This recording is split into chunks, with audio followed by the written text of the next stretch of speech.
Penandatanganan berita acara pelantikan. Bahwa saya akan memenuhi tugas dan kewajiban saya sebagai anggota kelompok penyelenggara pemungutan suara dengan Undang-Undang Dasar Negara Republik Indonesia tahun 1945.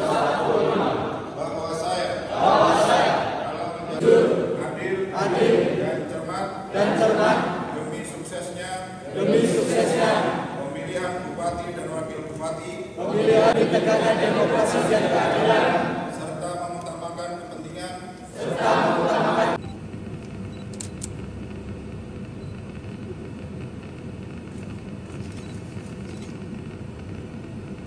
ke tempat semula kepada perwakilan Mahkamah Konstitusi dalam pemilihan bupati dan wakil bupati Magetan tahun 2024. Godaan dan memiliki potensi dibacakan oleh individu kepada peserta pilkada dan para pihak yang memiliki preferensi untuk mendapatkan sosialisasi, informasi, dan dapat menggunakan hak pilih dalam rangka dengan tetap menjunjung tinggi prinsip kemandirian, imparsialitas apapun, baik secara langsung atau tidak langsung, yang memberi harapan yang nyata. 10. Membantu KPU dalam menyelenggarakan pilkada dan jabatan dengan sepenuh waktu, jujur dan adil. Apabila saya melanggar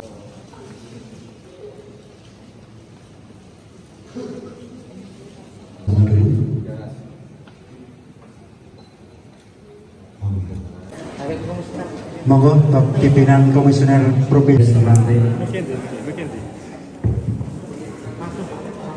Ya, jadi memang inilah ya tahapan proses demokrasi di Magetan ya. Hasil putusan MK mengamanatkan kita ada 4 TPS yang harus menggelar PSU. Nah, hari ini kita melantik 28 KPPS yang ada di 4 TPS tersebut ya. Harapan kami tentu 4 TPS yang terlantik dengan 28 KPPS ini bisa bekerja maksimal. Kami dari KPU Provinsi akan melakukan pendampingan penuh, kemudian KPU Magetan juga harus melakukan pendampingan penuh, memberikan bimtek semaksimal mungkin ya, hingga pemahamannya secara utuh regulasi bisa dipahami oleh seluruh KPPS. Pak, ini penekanan apa yang disampaikan pada PPS barusannya yang kemarin ini yang sidang itu kan yang dipersoalkan adalah teknis administrasi, salah tanda tangan dan sebagainya. Ya tentu nanti sebenarnya tidak ada regulasi yang berbeda, hanya memastikan mereka paham betul ya kaitannya dengan regulasi, kaitannya siapa yang harus memilih ada di DPT, kemudian SOP sejak pintu masuk TPS, mulai absensi, pengambilan surat suara, pencoblosan, harus bisa dilaksanakan sesuai dengan regulasi dan aturan yang ada. Tentu dengan bimtek solusinya, kemudian pengawasan yang penuh, ini bisa dilaksanakan dengan baik. Dari KPU Magetan ada persiapan lain nggak untuk PSU? Ya, terima kasih. Jadi teman-teman semua terkait dengan hasil amar putusan MK untuk PSU Magetan maksimal 30 hari. Kami kemarin telah menerima surat dinas dari KPU RI sebagai landasan acuan kami untuk menyelenggarakan PSU. Jadi PSU akan dilaksanakan tanggal 22 Maret 2025.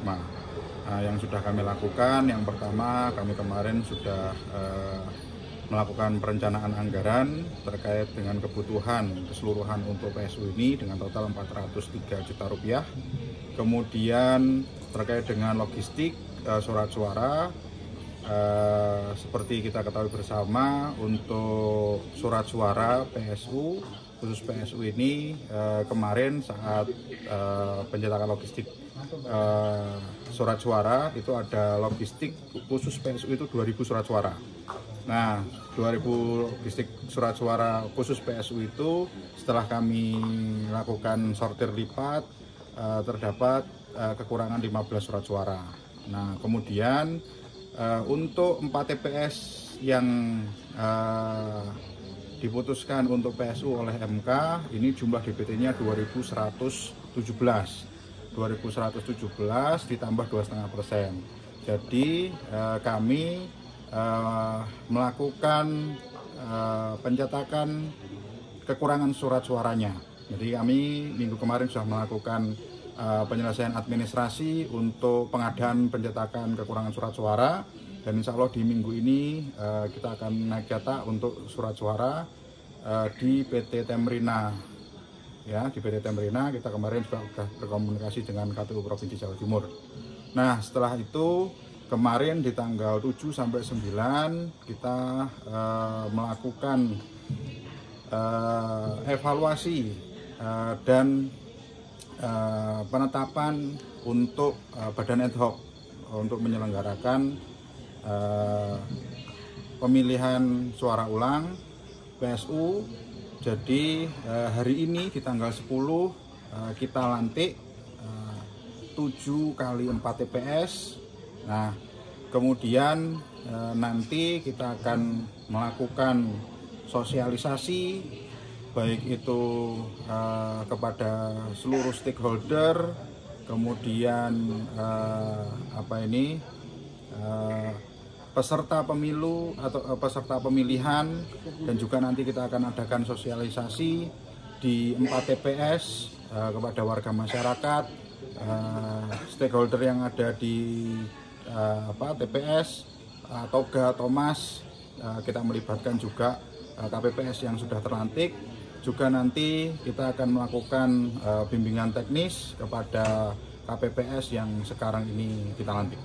Oke, Pak Ketua, melihat dengan tanggal PSU 22 ini, apakah ada kampanye bagi paslon atau gimana Pak Ketua? Tidak ada kampanye, jadi sesuai amar putusan MK hanya melakukan pemungutan